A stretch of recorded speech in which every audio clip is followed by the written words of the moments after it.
Good morning. Well, along here on Old Fall Street is where her family believes that maybe she might have walked on her way to Niagara Falls State Park. And I want to show you how strong some of those wind gusts were. Look at this tree. What do you think about this hat? I feel like this is at least a fun, festive way to celebrate this morning, right? This is what the snowplows have plowed so far in this parking lot. We're on scene this morning in Lewiston where an overnight fire engulfed the Brickyard Brewing Company. It all started after he saw an Instagram post. Yes, I want to show you over here one of the signs from yesterday's protest taped onto this pole. Breonna Taylor, say her name. Now directly across from this sign, right in front of City Hall, is where a truck hit a woman on a bicycle. Any falls before you went on the air? No falls, and that is honest, right? You didn't see me fall? No falls, I can attest. Maybe you want to bring your kids to the playground, but listen to this.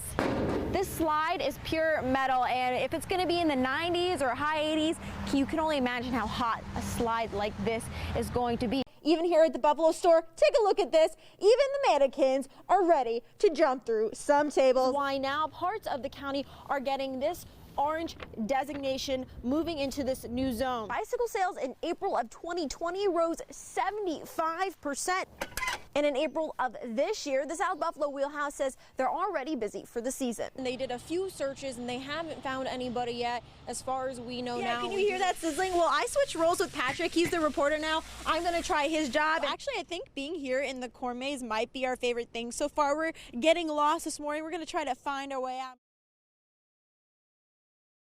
This debris that I'm walking through right now is left over from the Halloween storm that cost the state millions of dollars in damages, and the latest storm this weekend didn't help recovery efforts here.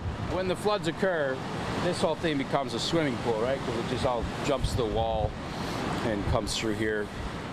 Chris Mattioli takes us through the damage to his property from not one, but 4 different storms since October, including this weekend. I mean, all the hardscapes, as you can see, have been destroyed.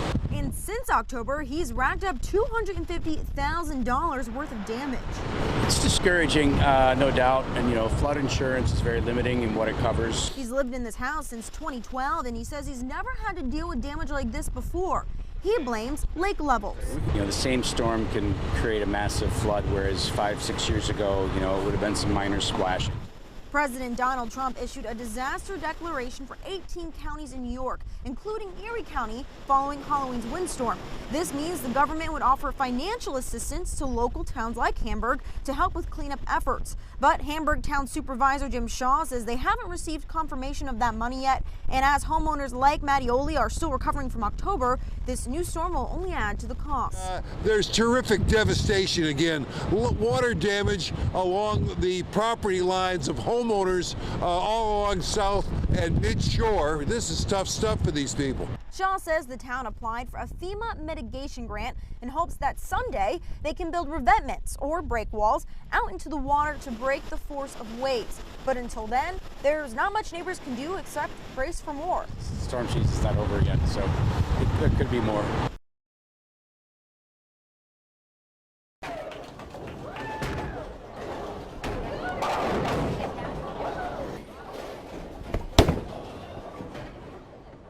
With a bowl like that, you wouldn't be able to tell that Zachary Kilga hasn't been on the lanes in a year. I think that my hand is ready for me to, get a good win for the day. And he did it again and again. It's Zachary's first game back since the cutoff age for unified sports changed from 19 to 21. So I had to watch them bowl, and this year I get to bowl, so I won't have to worry about the sidelines. His mother Margaret told us back in May she's been fighting for this change since last fall when Zachary first aged out. He's one of 6 students at Clarence High School that wouldn't have been able to compete this year, and it would have been Zach's 2nd year of sitting out. But now he doesn't have to. It's big. It's big for me and my family, for me at least. I'm happy. Yeah, Ryan! It's good. It's all about inclusion, it's about team spirit, it's about being a part of the athletic program at Clarence High School. It's one of the most rewarding experiences I've had as a coach in 23 years I've been at Clarence. Next is the basketball season, and Zach will be competing. Reporting in Clarence, Madison Elliott, Spectrum News.